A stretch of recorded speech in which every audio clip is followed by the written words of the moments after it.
So first things first, a little background info for you guys. First, this happened to my little sister, who is the best thing that's ever happened to me. I love her more than anything on this planet. There's a 10-year difference between us, and during the time of these events, she was 10 and I was 20. I was also in college around 2 hours away from home, which made this situation even more unnerving for me. Another important fact is that my mom runs an in-home daycare, and at this time one of the kids my mom kept rode the bus home with my sister. For the sake of protecting children, I'll refer to my sister as my sister. This is probably pretty obvious, and the child my mom kept is H. I promise all these facts will come together later. One day after school, my sister is heading to her bus ride to go home. She ended up getting onto the wrong bus, and only noticed when she got up the stairs and realized it wasn't the same group of kids as her normal bus. She turns around to get off the bus and head to the correct one, when the bus driver stops her and tells her to get on. My sister explained that she was on the wrong bus, and the bus driver adamantly tells her that she wasn't, and to just get on. Note, he didn't ask her name or drop off or anything, just insisted that he knew she belonged on this bus. So my sister, being young and afraid of getting in trouble, takes a seat and proceeds to internally freak out. Fast forward to 4:30, to when the kids usually get off the bus at my parents'. H gets off the bus as normal. She informs my mom that my sister hadn't got on the bus that afternoon, and my mom starts to panic. At this point, my sister has been on the wrong bus for nearly an hour and a half, and according to her, he still has made no effort at all to communicate with her. Now this is where the story really starts to get unsettling. After discovering her absence, my mother calls the school and informs them that my sister didn't get off the bus. After they confirm that my sister didn't accidentally go with the car riders group, they start radioing to all the buses. Now at some point before the radio calls come in, my sister becomes the last kid on that bus. The bus driver still hasn't inquired about her place of residence, or even her name, but is still driving them around. My sister overhears the radio calls asking if any of the buses have a student by the name of my sister's name. My sister speaks up at this point, and tells the driver that that's her, and that she's on the wrong bus. The bus driver ignores her, and also doesn't respond to the radio call. Just for clarification, we have no idea when my sister became the last kid on the bus, nor do we know where he was driving to.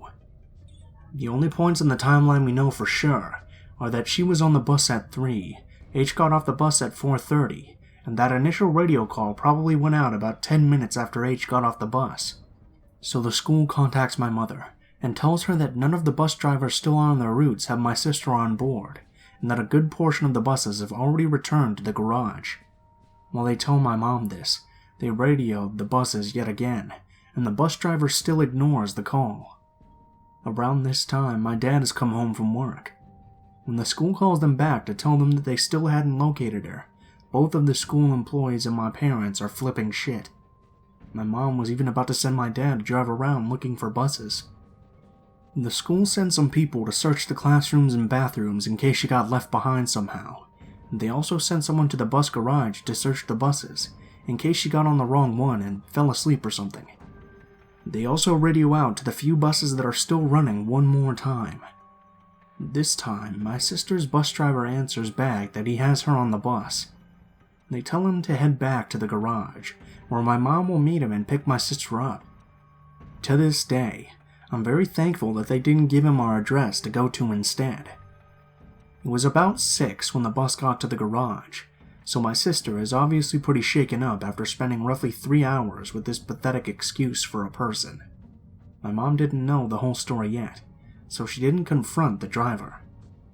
When they get home, my sister relays the story to my parents, who then realize that this could have turned out a lot worse. My mom calls and tells me the story after this all took place, because she knew I'd be freaked out and being 2 hours away would have made me freak out even more. I'll never forget that haunting silence after she finished telling me the series of events, the unspoken possibilities of what could have happened being too awful to speak to life. To this day, I still feel that lead weight of dread in the pit of my stomach, thinking about what that person could have done.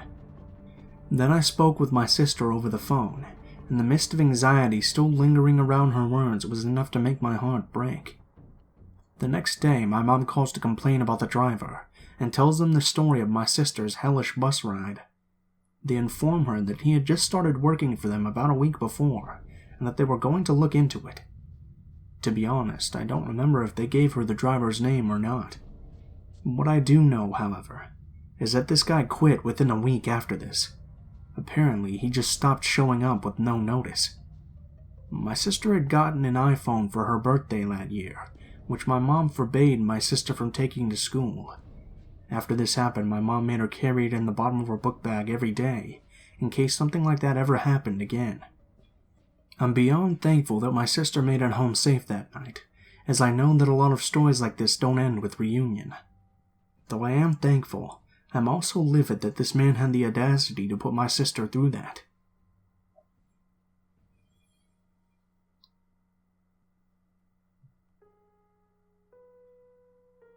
Hi, I've been reading stories on here for a few days, and today I decided to post my own. There's a family whose kids I've been watching for a few years now, and I take them to the bus stop every morning during the week for extra money while I finish my degree. I'll briefly describe the neighborhood, so that this story is maybe a little bit easier to understand. The city is fairly small, and it's a small neighborhood with houses on both sides of the street. The family I sit for has a house towards the beginning of the street. The bus stop is more towards the center, about 5 houses down from theirs. I started taking their kids to the bus stop in 2012, when they started kindergarten, and we made it through that year without any incidents, besides the kids fighting, of course. Most mornings when the weather was nice, we would go down a little early so the kids could set their backpacks down and play for a little while. A few years ago, fall of 2013 to be exact, this strange woman, mid-50s, short and normal build, started coming to the bus stop. She would say really strange things to the kids, and kind of creep them out. She never really said anything directly to us, but she made the kids uncomfortable, so I started bringing them down to the bus stop a little bit later. It didn't matter when I brought them down there, because she always seemed to show up anyway. I work with adults with developmental disabilities as well, and based on her behavior, I had figured she had Asperger's or was somewhere on the spectrum. One morning I mentioned something to the father of the children I was taking care of, Jake, and he said her name was Janet and that she lived down the street. He also told me that she was just a little strange, but loved the kids and was pretty harmless. Nonetheless, he said that he would talk to her and tell her to back off a little bit. I wasn't super worried because there was an older woman who was always at the bus stop getting her grandson on the bus, so I wasn't alone. By December, the kids would sit in my car until the bus came so that they wouldn't be too cold. We have very cold winters here. At that point, she wasn't even showing up anymore. I didn't see her again until March 2014, but even then, she would just stand across the street from the bus stop and watch us. It was super weird, but I felt bad because she was a little off, and at least she wasn't talking to us anymore. One night, I was babysitting for the family, and was there fairly late, probably till around 12:30 a.m. When I went out to my car to leave, I found a bunch of small rocks just sitting on the hood of my car.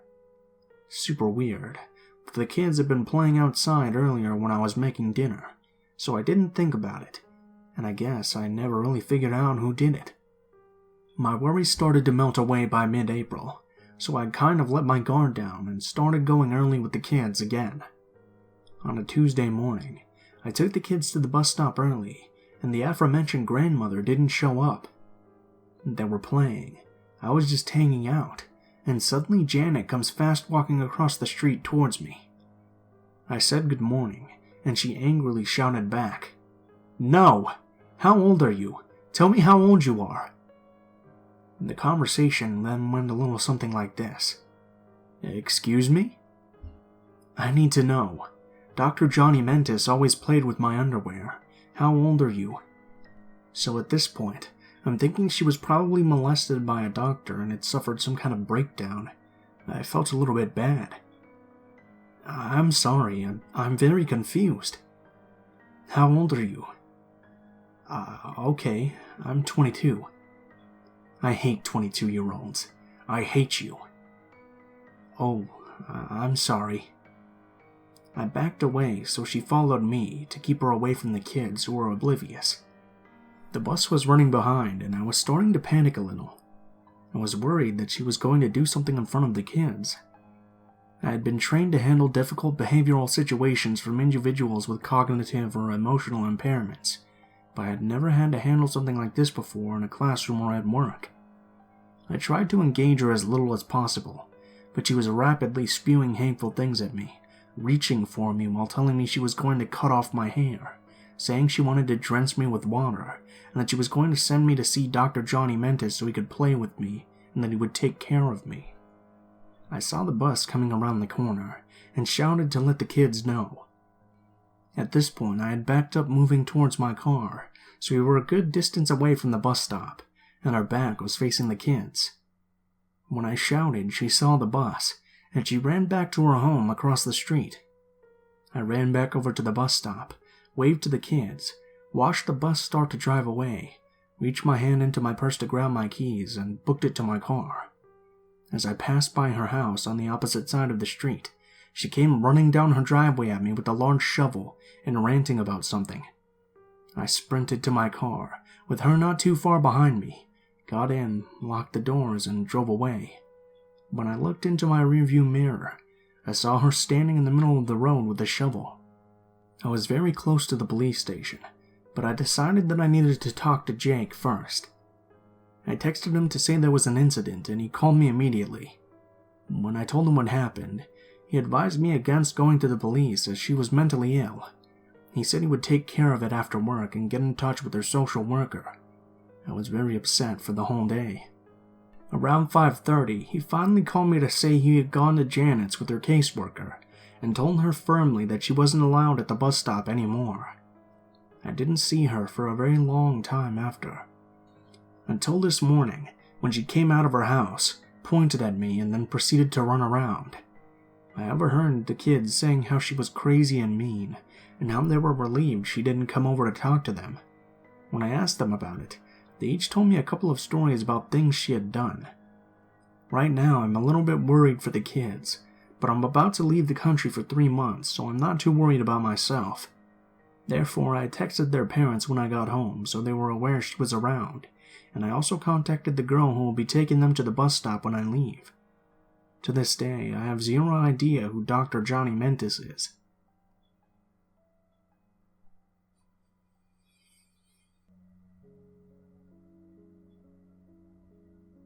This happened about a year ago, which would make me 22 at the time.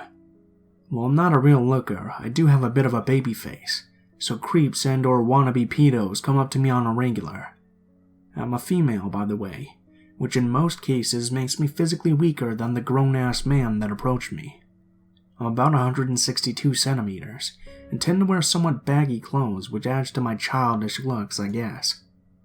Around 9 p.m., I got onto the bus that I usually take and somehow managed to snag a seat. At the next stop, I glanced around to see who got on the bus, trying to see if there were any elderly people, or just generally someone who needed the seat more than me. That's when I noticed this plain-looking man. He was casually but decently dressed, and somewhere between lean and slim. He had a short buzz cut, probably to hide the fact that he was starting to go bald, I'd imagine. But what I remember most vividly were his eyes. He was staring right at me. I started to feel uneasy, as most people divert their eyes after a time in situations like this. Now, I know I tend to be a bit paranoid, so I tried rationalizing, right after I looked away and through the window. It could just be that he was tired after a long day's work, and wasn't looking at me but kind of through me without even realizing it.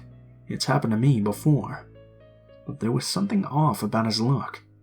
It didn't seem blank or tired or aloof. It was intense. I slowly looked back to look at him again, only to find him still staring at me, with that same focus. I tried acting as if I was just looking around, and then went back to looking at the window. I could see his reflection in the glass, so I kept an eye out for him. I didn't feel afraid, just uneasy, since there were a lot of people on the bus as well as quite a few stops until mine, and I was still convincing myself I was just being paranoid. Then the next stop came, and the next, and then the next. He didn't get off. The only thing that had changed was that there were significantly fewer people on the bus, and he took the seat 2 rows in front of mine. However, instead of facing forward as a normal person would, he was turned to the side, which gave him a good view of me and the doors. I thought about getting off a stop early and just walking home, but I quickly discarded the idea. That could just provide him with more opportunity to corner me somewhere if he indeed tried to follow me. So on to my next plan. I tried to act like I was oblivious to his intense staring. I'm not sure how convincing I was, since most of the time when I try to fake something, I just get the perfect blank poker face. He didn't seem to change his behavior though, so I tried telling myself that at least I didn't give off the vibe that he was scaring me now. I was close to my stop, and I decided to wait and exit at the last possible moment. When the bus stopped and opened the doors, I looked down and then looked back again. I could see his body tense up for a second. A few people started getting in, and I saw him relax again. He never stopped staring. After the last person got on, I hurried up and out, a smile on my face. I thought that I had fooled him. Unfortunately, he jumped up, almost at the same time as me, and managed to get off as well. Damn. Not only did I not manage to lose him, but now he definitely knew I was trying to get away from him. I had no doubt he was following me now. I wasn't sure what to do. My house was just 300 meters away, but I didn't exactly want him to know where I live. Apart from that, as cliché as it sounds, I do live on a somewhat small and secluded street that wasn't well lit, and not many people can be seen on it at night. It doesn't even have sidewalks, so that should give you the idea about the traffic on it. My last hope was the crossroads I needed to go over. Let me paint you a picture of it, since that's what saved me. I get off the bus, walk down a bit, and cross the street to my left. From there, I had to wait for the green light and cross the street again, and then I had to go uphill for about 150 meters, then onto the first street to the left, 100 more meters, and I was home. The thing was, when the light turns red for the cars on my left, it's still green for the cars coming from the right. After about 15 seconds, it turns red for them too, and then 5 or 10 more seconds and the light turns green so that people on foot can pass. I couldn't be sure, since it's not a small city or neighborhood I live on, but I hope he wasn't from around, and that he wouldn't know about the traffic lights. I tried playing it cool, pretending not to notice he was constantly about 2 meters behind me, like a not-so-subtle shadow. As luck would have it, there wasn't too much traffic coming from my right, but there was some.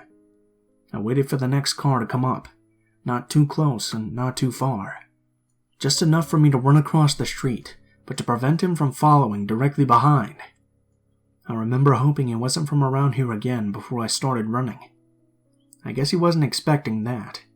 I glanced quickly behind me and saw him starting to cross but then backing up, since there was still some traffic coming from the right. This is when my luck doubled. A bus was heading my way to the stop that's right beneath the corner of my street. I'm pretty short, so I maneuvered my way through the crowd of people that had just formed, hoping to lose track of me since most of those people were taller than me. I managed to get to my street, but I figured he wasn't far behind. I didn't want to run straight up to my house since he could easily spot me. I decided to crouch between 2 parked cars right at the corner.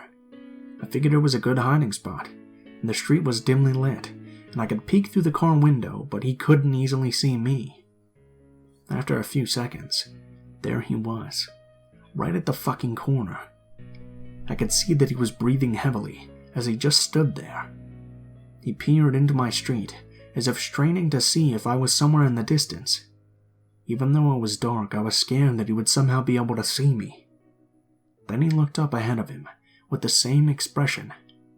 I didn't dare move, and after what seemed like an eternity, he decided to go up instead of on my street, but I still didn't want to move. I kept thinking about what a stupid decision he'd made.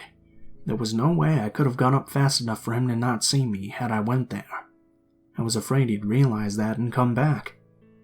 After a while, and I honestly don't know how long, it could have just been seconds, I figured it would be stupid for me to wait for him to come back, so I ran home.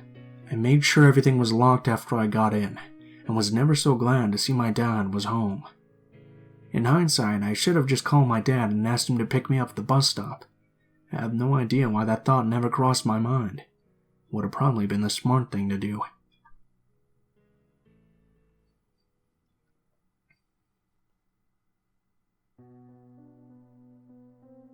When I was young, my mother and I took the bus a lot because she didn't have a car. This incident happened during that stretch of time, more specifically when I was around 5 or 6. We were at the closest bus stop to my house, which is situated right next to a fairly large tree. I remember it being a pretty nice afternoon, bright and breezy, and my mom was reading one of her paperback novels while I inspected the trunk of the tree for small lizards. We lived in Florida, which is swarming with anoles. I was really into animals back then, and I loved pretending I was tracking down dangerous critters like Steve Irwin. My search was proving to be a little bit fruitless, though, since I was making a lot of noise by stomping around, and I'm pretty sure any lizards nearby had heard me, and were already well hidden from the grasp of my chubby little hands. Nevertheless, I kept up the hunt, and eventually, forgetting that I was supposed to stay within my mother's line of sight, went around to the other side of the tree to look. The bench my mom was sitting on was now out of my view, and she likewise wouldn't have been able to see me if she looked up. She was quite absorbed into her book, however, and thus wouldn't be aware of what was going on until it was almost too late. As I scrabbled about on my hands and knees in the grass by the tree, I heard light footsteps coming up a ways behind me. I turned around to see a man making his way towards me. I don't remember much about how he looked, but I know he seemed very tall. The way the sun was facing placed most of his frame in the shadow of the tree, which gives my recollection of him a vaguely surreal quality. At the time, though, he was just a man who was looking at me. He greeted me warmly as I stared up at him, and asked me what I was doing outside all alone. I guess he hadn't seen my mother because of the tree, and thought I was unsupervised. I'd always been a shy child, particularly around adults, so I didn't respond, choosing to continue looking at him. I was a little wary, but he didn't seem like a threat, and it was the middle of the afternoon. He seemed to take my silence as a confirmation of his assumption, because he followed up his previous question by telling me he was taking a walk, and asking me if I'd like to join him to get some ice cream. He didn't wait for me to answer this time, but continued a gentle stream of words, saying he liked my dress and wanted to be my friend. As he was speaking, I noticed that he was slowly stepping closer and closer towards me. I was beyond mere wariness at this point, and my mind was sliding towards something more akin to alarm, but I didn't know if I'd be able to run away from him before he could reach me. My family had always warned me not to go anywhere with strangers, and the serious concern on their faces when they told me had me certain that following an unknown person was a very scary, bad thing, even if I wasn't old enough to understand why at the time.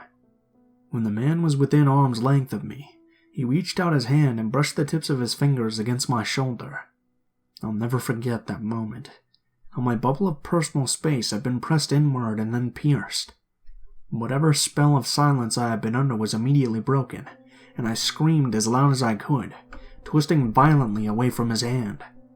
The man flinched and froze, seeming to calculate what his next move would be now that I was proving to be less of an easy target than he expected. His decision was made for him, when my mom jolted out of her reading by my cry, appeared from around the other side of the street and spotted us. She screeched at him. I've never seen her that angry again in all my life, and he immediately spun to flee without a word. A shiny black car that I hadn't noticed before was parked on the side of the road, a pretty good distance away from us. When the man reached it, he got into it quickly and sped off. He never paused to start it up, which means that it must have been running the entire time it was sitting there. This is a small detail that didn't mean much to my immature mind at the time, but remembering it now gives me chills. It's pretty obvious that he wasn't just some friendly guy on a stroll who happened upon a lonely child. He had spied me from the road, stopped his car, and left it running for a speedy getaway once he'd snatched me up. I can only imagine where he truly would have taken me if I hadn't alerted my mom or put up a fight.